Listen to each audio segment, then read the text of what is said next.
옛날 어느 마을에 한 부부가 살고 있었습니다. 비록 찢어지게 가난하고 아이도 없었지만 둘은 서로 사랑하며 행복하게 살고 있었죠. 시간이 흘러 드디어 아내가 아이를 갖게 되었고 두 사람은 뛸 듯이 기뻐했습니다. 하지만 그것도 잠시. 아내는 입덧이 너무 심해서 제대로 먹지도 못했고 시름시름 앓기 시작했는데요. 그러던 어느 날 아내가 말했습니다. 여보, 푸릇푸릇하고 신선한 채소를 먹고 싶어요. 하지만 남편에게는 신선한 채소를 살 돈이 없었죠. 그런데 그때 바로 옆집 텃밭에 자라고 있는 라푼젤이란 채소가 눈에 들어왔습니다. 바로 뜯어먹고 싶어질 정도로 풍성하고 싱싱하게 자라고 있었는데요. 남편은 나쁜 짓인 줄 알면서도 아내를 위해 채소를 훔치기로 했습니다. 늦은 밤 남편은 몰래 옆집 텃밭에 들어갔습니다. 주변을 살피고 아무도 없는 것을 확인한 후 라푼젤을 캐려는 순간 거기 너 우리 집에서 뭐 하는 거야? 감히 내 텃밭에서 서리를 해? 집주인에게 발각되고 만 것인데요. 게다가 집주인은 평범한 사람이 아니었습니다. 악독한 마법과 무서운 저주를 내리는 마녀였던 것이죠. 남편은 두려움에 떨며 말했습니다. 제발 살려주세요. 임신한 제 아내가 싱싱한 채소를 먹고 싶어 해서 그랬어요. 그러자 마녀가 온화한 표정을 지으며 말했습니다. 그런 안타까운 사연이 있었군. 그럼 용서해주지. 이 말을 들은 남편은 안도의 한숨을 쉬었습니다. 그 순간 마녀가 소름 끼치는 목소리로 말했습니다. 대신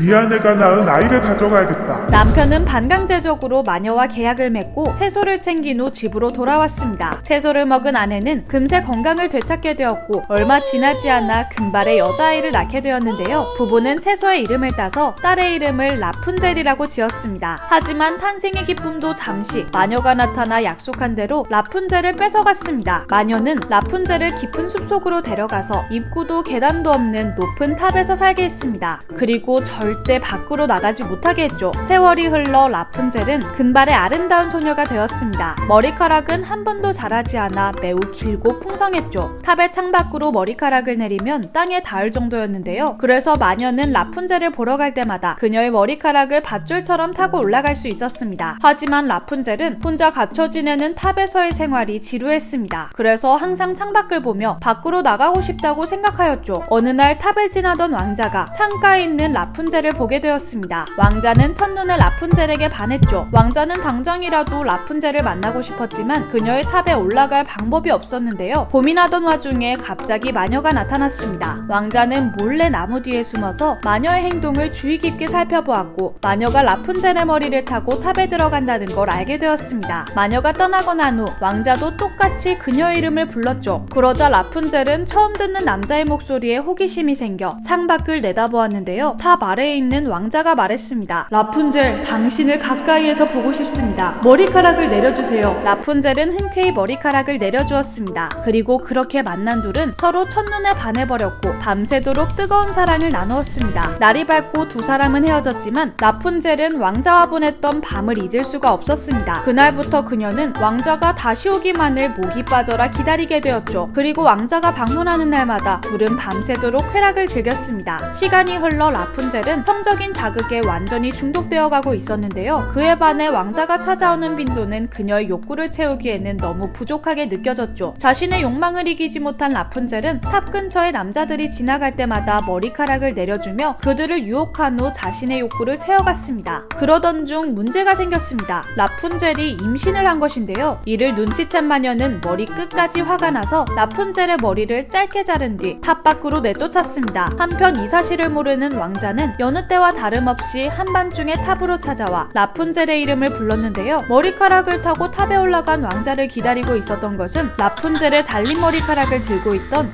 마녀였습니다. 왕자는 깜짝 놀라 도망치려고 했지만 탑이 워낙 높아서 빠져나갈 방법이 없었죠. 마녀는 잔뜩 화가 난 목소리로 앞으로 너는 라푼젤의 아름다운 머리카락을 영영 볼 수 없을 것이다. 라고 말하며 창밖으로 왕자를 밀쳤습니다. 왕자는 가시나무 위로 떨어지며 간신히 목숨은 건졌지만 눈을 크게 다쳐 앞을 볼 수 없게 되었습니다. 라푼젤을 너무나 사랑했던 왕자는 그녀를 찾기 위해 힘겹게 이곳저곳을 돌아다니기 시작했습니다. 그렇게 7년이 지난 후 왕자는 드디어 라푼젤을 만날 수 있었습니다. 그녀는 외딴 마을에서 쌍둥이 남매를 키우고 있었죠. 왕자의 사정을 들은 라푼젤은 그를 끌어안고 펑펑 울기 시작했는데요. 그때 라푼젤이 흘린 눈물이 왕자의 눈에 떨어졌고 그 순간 기적처럼 왕자의 눈이 다시 떠졌습니다. 서로의 사랑을 재확인한 두 사람은 왕자의 고향으로 돌아가 결혼식을 올리고 자녀들과 함께 평생 행복한 행복하게 살았다고 합니다. 오늘의 이야기 흥미로우셨다면 구독과 좋아요 부탁드려요. 그럼 저는 다음에 더 흥미로운 이야기로 찾아뵐게요. 안녕.